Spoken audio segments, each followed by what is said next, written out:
शुरुआत मैं कर रहा हूं उस सबसे बड़े पॉइंट से जो गूगल पे सबसे ज़्यादा सर्च किया जाता है। Okay. और वो ये है कि ओशो को लेकर आज तक किसी को ये समझ में नहीं आया कि उनकी डेथ नेचुरल डेथ थी या उनका मर्डर किया गया, हुआ क्या था, वो कंट्रोवर्सी क्या थी। वो आज भी कंट्रोवर्सी है, वो शायद मुझे लगता है हमेशा कंट्रोवर्सी रहेगी कि भाई हुआ क्या था एक्चुअल में। आपको आज तक पता लग पाया क्या? देखिए, शुरुआत ही आपने काफ़ी सनसनी तरीके से करी थी, इसको थोड़ा सा मैं विस्तार से समझाने का प्रयत्न करूंगा। तो पहली बात तो है, ओशो एक ऐसी सोच बन गए थे, आज भी हैं, जिसने काफ़ी बड़े बड़े लोगों को विचलित कर दिया था। चाहे वो बड़ी बड़ी संस्थाएं हों, चाहे सरकारें हों, चाहे पॉलिटिशियंस हो, चाहे बड़े बड़े सेलिब्रिटीज़ हो, सबको हिला के रखा था। स्वाभाविक सी बात है कि हर डिकेड में एक ऐसा व्यक्ति आता है जो लोगों के सोच को चैलेंज करता है, और ऐसे व्यक्ति को सैडली 95% लोग पसंद नहीं करते हैं। तो ओशो कहीं ना कहीं धीरे धीरे उस श्रेणी में आने लग गए थे। ओके। परंतु वो सोच क्या थी, इसको समझने की कोशिश करेंगे और फिर हम समझते हैं कि ये इनके क्या ओशो वॉज स्किल्ड, क्या मर्डर था। देखिए, जितना मुझे समझ में आया है, जितना मैंने ओशो के बारे में पढ़ा, उनको समझा, ओशो के जो निकट लोग थे, जो 40-50 साल से उनके साथ थे, आज भी जीवित हैं उनमें से काफ़ी सारे लोग जिन्होंने उनसे ही संन्यास लिया था, उनसे जब मैंने कॉन्वर्जेशन करी तो मुझे इस चीज़ पे केवल समझा ही नहीं, विश्वास हुआ कि शायद ओशो की डेथ नेचुरल नहीं थी। ओह, ये आपको लगता है? जी, ये after joining a lot of dots ये मैंने किया, जो मैं अब समझाने की कोशिश करूंगा। ठीक है। तो पहले तो हम समझते हैं कि जब ओरेगन का केस हुआ था, जब रजनीशपुरम एस्टैब्लिश हुआ था, जो ओशो ने एक बहुत सुंदर शहर बनाने का अपना एक ख्वाब देखा था, तो उस समय में क्या हुआ था कि जो वहाँ की सरकार थी, मैं चाहूंगा थोड़ा सा इसका बैकग्राउंड भी आप बता दें, क्योंकि बहुत सारे लोगों को ये बैकग्राउंड भी नहीं पता होगा। सो मैं लोगों को बता दूं कि पहले ब्रीफ हल्की सी हिस्ट्री की ओशो का क्रेज क्या था मैं बता दूं, ताकि लोगों को समझ में आए, जो नई पीढ़ी उनको भी समझ में आए। सो ओशो एक ऐसी सोच थी, जब सोशल मीडिया नहीं था, जब बहुत ज़्यादा PR एजेंसीज ऐसी नाम के शब्द का उपयोग नहीं किया जाता था, उस समय पे अगर कहीं पर अनाउंसमेंट होता था कि ओशो अपने सत्संग लगाने वाले हैं, प्रवचन लगाने वाले हैं, तो उस समय पे सिर्फ एक बोल पे 10,000 लोग इकट्ठा हो जाते थे। ये तब की बात है। No social media, nothing. आज सोशल मीडिया होने के बावजूद एक कॉन्सर्ट में, नॉर्मल कॉन्सर्ट में 10,000 लोग लाना बहुत बड़ी बात हो जाती है। इतनी मार्केटिंग करने के बाद वहां पर बिना मार्केटिंग। कौन से ईयर की बात होगी? लगभग 70s की बात चल रही है। यानी कि आज जितने लोग पॉडकास्ट देख रहे हैं उसमें से आधे से ज्यादा लोग होंगे भी नहीं। एग्जैक्टली। इवन मैं भी नहीं था। बिल्कुल। ये वो समय की बात है जब अगर वो जबलपुर, बिकॉज वहाँ से उनकी शुरुआत हुई, जबलपुर में आप चले जाओ या कहीं पर भी चले जाओ, जब इस चीज़ की बात भी होती थी कि ओशो यहाँ पर आ रहे हैं सत्संग करने के लिए। आज अगर हम किसी का सेशन सुनने भी जाते हैं, अगर मान लीजिए किसी ने बोला 5 घंटे का सेशन है, 40 मिनट के अंदर हमको नींद आने लग जाएगी। ज़्यादा बोल दिया 40 मिनट, तो हम 30 मिनट में, चाहे जितना भी अच्छा वक्ता हो, जितना बढ़िया भी स्पीकर हो। ओशो ऐसे थे, 3 घंटे का सेशन है, 3 घंटे लोग बैठते थे, 3 घंटे के बाद लोगों के आंखों से आंसू निकलते रहते थे। मतलब सोचिए कितना डीपली कनेक्टेड होते थे। ओशो एक ऐसी विचारधारा थी जिससे उस समय पे बॉलीवुड के सारे नामी ग्रामी बड़ी हस्तियां जुड़े हुए थे। विनोद खन्ना, आपने नाम सुना ही होगा, उनका नाम काफ़ी ज़्यादा जुड़ा जाता है। अक्षय खन्ना के पिताजी, जिन लोगों को नहीं पता, अक्षय खन्ना रेस मूवी में भी थे, काफ़ी सारी मूवीज़ में आ चुके हैं। दिल चाहता है में भी वो उनका रोल था, बहुत बढ़िया। और अभी हाल फिलहाल में जो विक्की कौशल की एक मूवी आई, उसमें विलन का रोल भी औरंगजेब बने थे। बिल्कुल, छावा मूवी में। तो इनके पिताजी तो ये बहुत बड़े वो थे। इनफैक्ट उन्होंने भी, मैं जस्ट बिकॉज कंटेक्स्ट है, अक्षय खन्ना ने भी अपने इंटरव्यू में कहा है कि मैं उनकी विचारधाराओं से काफ़ी ज़्यादा प्रभावित था। उन्होंने एक्सेप्ट नहीं किया संन्यास, that's a different story, that is his independent choice, but वो सुनते आए हैं। सो बॉलीवुड के बड़े बड़े सेलिब्रिटीज़ भी इनके साथ जुड़े थे। विनोद खन्ना जी जो अपने समय के सुपरस्टार थे, वो उनके आश्रम में गार्डनिंग करते थे, सोचिए। सो द पॉइंट वॉज कि उनका सेलिब्रिटी आप स्टेटस देखे किस हिसाब से था। In fact he was the first person जो विदेश में जाके उन्होंने ऐसा डंका बजाया, मतलब नॉट इंटेंशनली, बट उनकी बातें इतनी प्रभावशाली थी ओशो की कि जब वो विदेश गए, उनका क्रेज इतना बड़ा होता था कि वहाँ पर उनसे एक दिन मिलना वॉज लाइक अ फेस्टिवल। उनकी फ़ैन फॉलोइंग इतनी तगड़ी थी ओशो की कि ओशो के जो सन्यासी थे, ओशो के जो फॉलोअर्स थे, हमारे जैसे एग्जाम्पल आज के समय पे सोशल मीडिया में कोई जितना बड़ा भी स्टार हो या सेलिब्रिटी हो, उसका फॉलोअर उसको क्या गिफ्ट देगा? उसको गिफ्ट देगा, फूल देगा, चॉकलेट्स देगा, थोड़ा बड़ा है तो चलो एक आध छोटा मोटा कुछ एक दे दिया। ओशो के फॉलोअर्स उनको रोल्स रॉयस गिफ्ट करते थे। He had the highest number of Rolls Royce. 93 94 रुके उनके फॉलोअर्स चाहते थे उनके पास 365 रोल्स रॉयस हो ओशो के, ताकि हर दिन हमारे जो गुरुदेव हैं एक नए रोल्स रॉयस पे जाए। इस तरह की फॉलोइंग थी। आप जस्ट इमेजिन करो, इतने रोल्स रॉयस थे कि रोल्स रॉयस के मालिक को एक बार उधर आना पड़ा पूछने के लिए, भैया कौन इंसान है जिसके पास इतनी ज्यादा रोल्स रॉयस है? मुझसे ज्यादा रोल्स रॉयस उनके पास है। इन्होंने अपनी एक सिटी बनाई, रजनीशपुरम। बेसिकली इनकी जो सेक्रेटरी थी माशीला, उन्होंने आइडिया बनाया। उन्होंने जब देखा कि ओशो की विचारधारा इतनी चैलेंजिंग है कि भारत में पॉलिटिशियंस को हजम नहीं हो रहा है, रिलीजियस कम्युनिटीज उनको हजम नहीं कर पा रही, बिकॉज वो बहुत ज़्यादा ओपन माइंडेड थे। और हमारे देश का दुर्भाग्य ये है कि जो भी ओपन माइंडेड स्टेटमेंट कहेगा उसको बेवकूफ़, उल्लू, गधा ये सब कहा जाएगा, उसको नीचे लाया जाएगा। लोग समझने की कोशिश नहीं करेंगे। पहले तर्क वितर्क करना छोड़ो, पहले उसको नीचे गिराया जाए।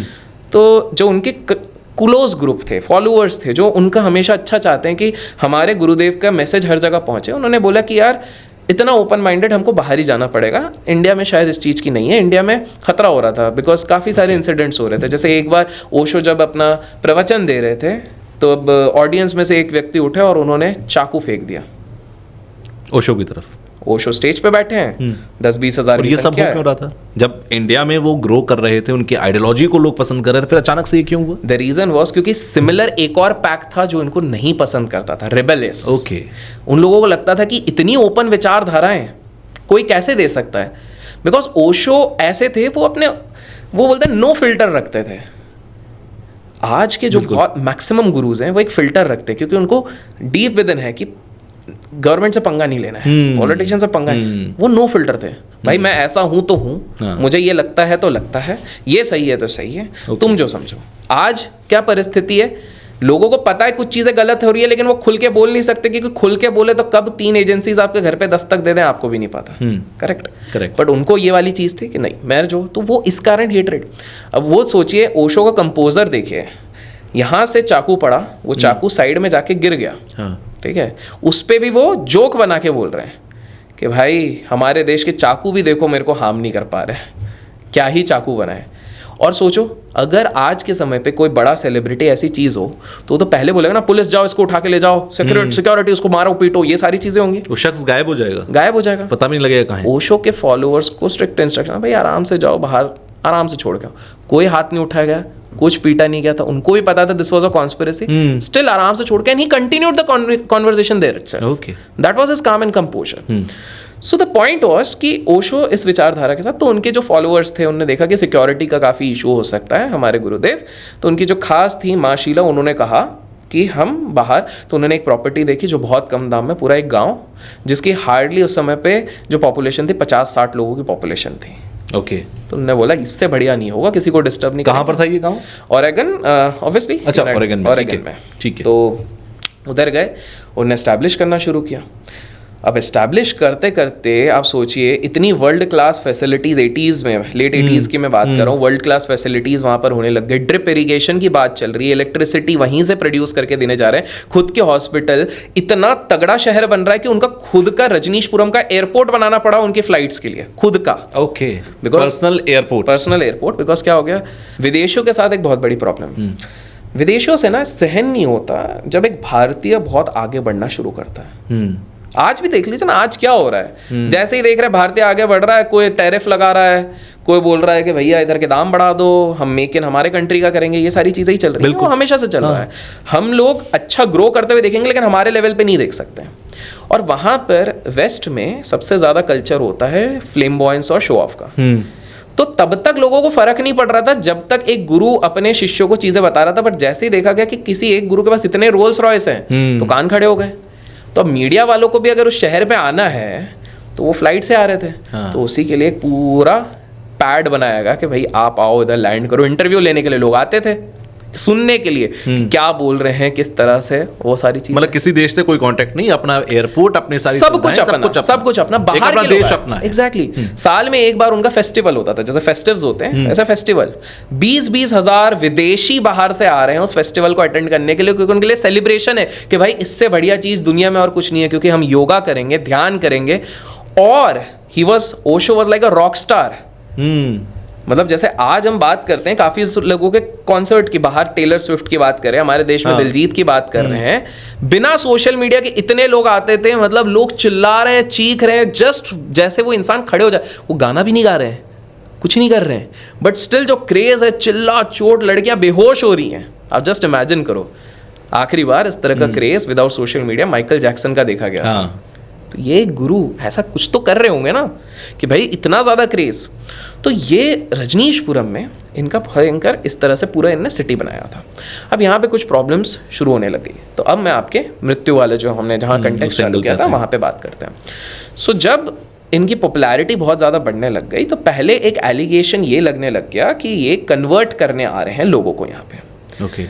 तो विदेश में कुछ साल पहले, इसी के कुछ साल पहले एक केस आया था जिसमें कि एक व्यक्ति आया, उस व्यक्ति ने क्या किया था कि बहुत सारे लोगों को एक रिलीजियस कल्ट में कन्वर्ट किया था। ओशो ये नहीं कर रहे थे, वो किसी रिलीजन को ऐसे भी नहीं बोल रहे थे कि तुम इसको फॉलो करो उसको, वो तो कभी नहीं कर रहे थे। बट एक व्यक्ति आया जिसने रिलीजियस कल्ट बनाया और सबको लेके एक आइलैंड पे ले गया, वहां पर अपना एक शहर बनाया, बट वहां पे सबको एक्सप्लॉइट करने लगा, किसी को जाने नहीं देता था, उनका कम्युनिकेशन बैरियर बना दिया। 24 घंटे 48 घंटे आप किसी बाहर वाले से बात नहीं कर सकते। जब फैमिली वाले स्ट्रेस में आ गए तो उस समय पे उन लोगों ने गवर्नमेंट को बात करी कि मैं आप जाओ एक चेकिंग करवाओ।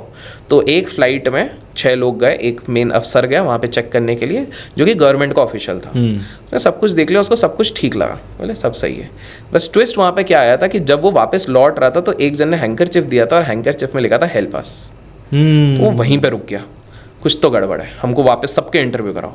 और धीरे धीरे क्या पोल ये खुलने लग गई कि भाई साहब यहाँ पे जोर ज़बरदस्ती अब किसी को निकलने ही नहीं दिया जा रहा है, स्लेव्स बना दिया गया है। तो स्वाभाविक बात थी कि जो लोग घर वाले टेंस थे वो सही था, ऐसा नहीं है कि ये लोग एविड फॉलोअर हो गए, क्योंकि सबको मारने की धमकी थी। तो उसमें वो जिस व्यक्ति ने वो कल्ट चलाया था वो इतना ज़्यादा भयभीत हो गया, उसने अपने बंदों को लेके मास सुसाइड करवा दिया, अटैक करवा दिया। करीब मेरे को एग्जैक्ट फिगर नहीं पता, बस 700 लोगों की मौत।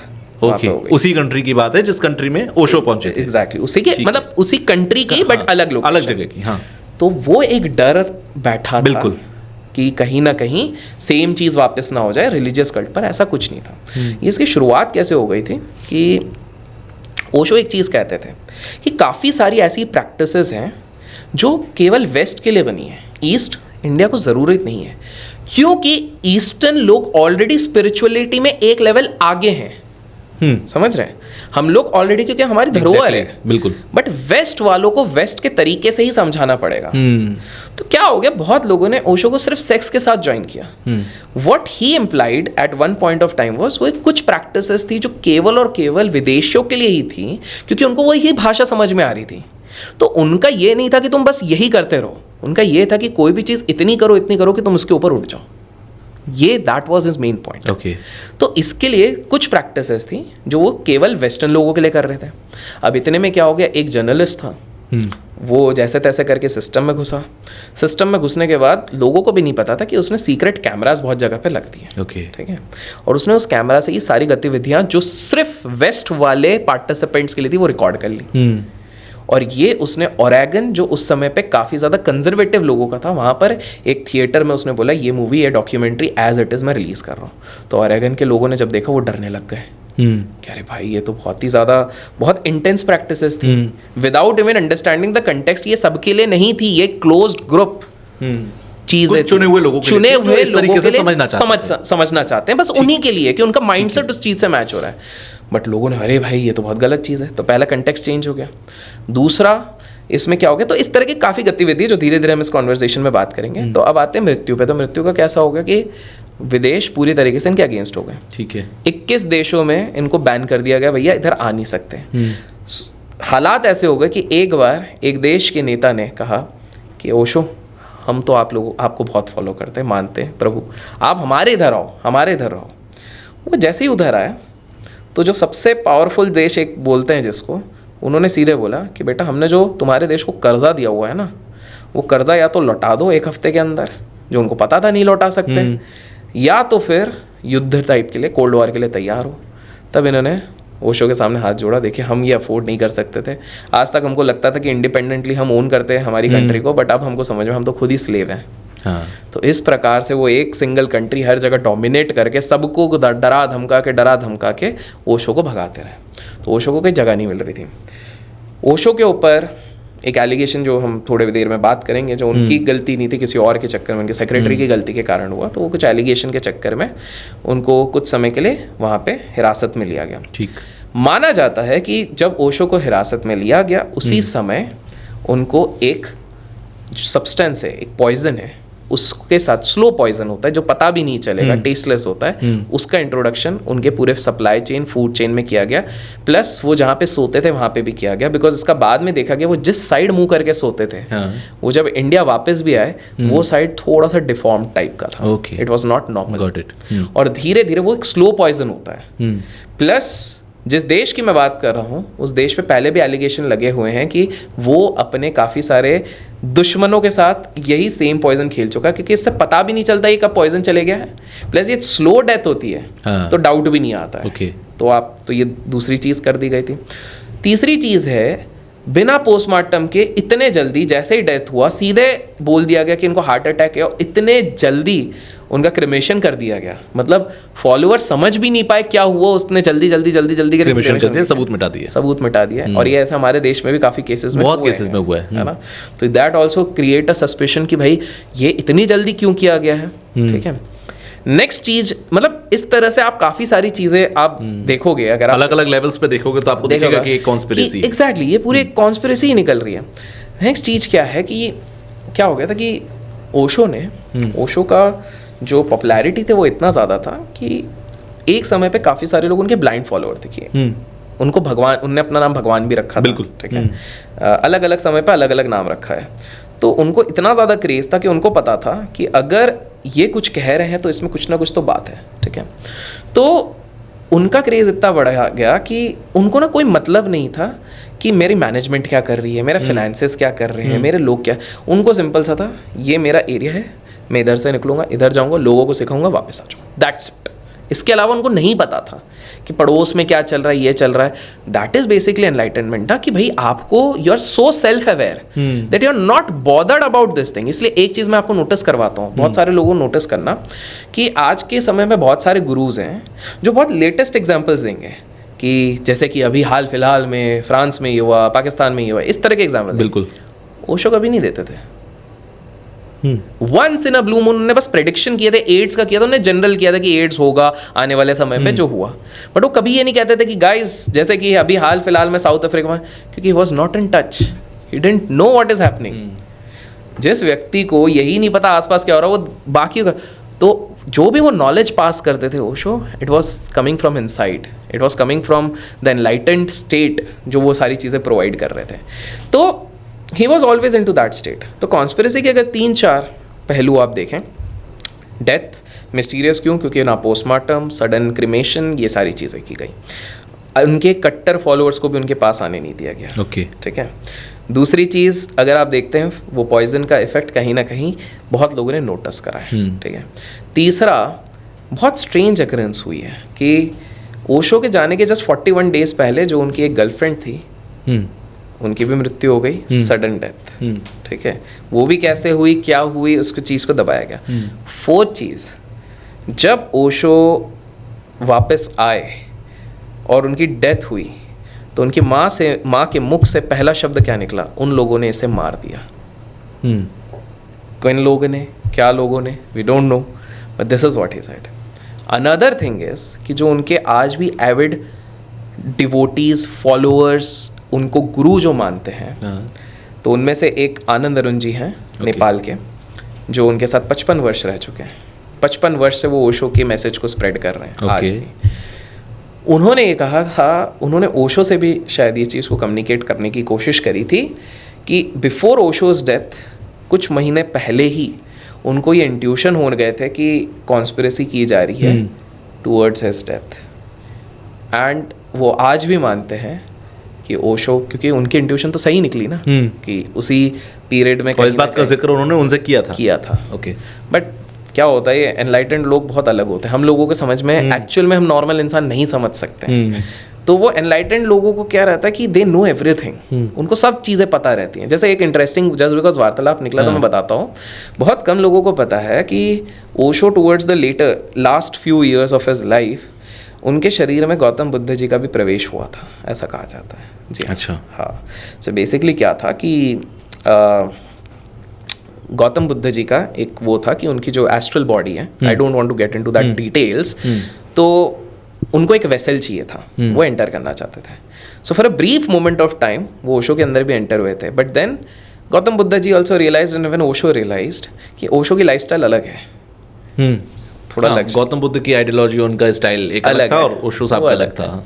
सो with due respect they both departed from that area, because Gautam Buddha ji का ये था कि after XYZ number of years जब भी मेरे को एक एडिक्वेट रेलेवेंट वेसल मिलेगा मैं उसमें एंटर करूंगा, जो उनको लगा ओशो का। But then he